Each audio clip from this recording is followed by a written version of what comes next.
su Ilona Vaišniene. Ilona, ar tu nemanai, kad čia ateitininkų kongrese yra per... Eikite. Mes kalbame su Ilona Vaišniene.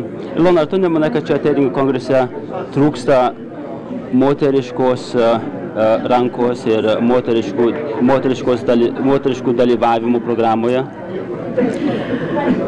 Pačioj programai rodos kelios moteris skaitė paskaitas.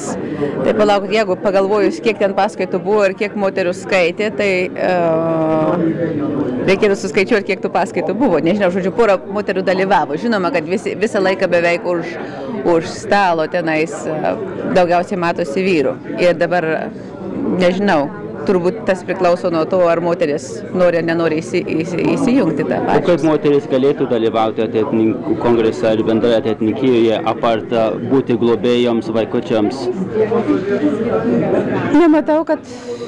Man atrodo, kad moteris turi dalyvauti taip kaip vyrai ir jeigu jos nedalyvauja, man atrodo, daugiausiai yra jų kalti. Nes pas lietuvius nemanau, kad yra iš tikrųjų kliučių moterų dalyvavimui. Bet mes taip linksniuojame ir Šalkauskį ir vieną ir kitą tokį ideologinį tėvą ir visi neva tėvai. Ir ateitininkijos istorijoje atrodytų lyg nebūtų buvę moterių. Ar čia yra taip tavo nuomonė? Istorinė ir nebuvo moterų. O kodėl nebuvo istoriniai moterių ateitininkijoje? O čia tai įdomu. Čia tai įdomu, nes rodosi moteris irgi ėjo į mokslą ir viską, bet turbūt paskui nuvėjo vaikus auginti, nežinau. Ar čia nepriklausomos Lietuvos išdava yra bendrai toks lietuviškas charakteris, kad moteris už pečiaus ir prie vaikų? Nu, be abejo, lietuvės moteris ėjo su laiku ir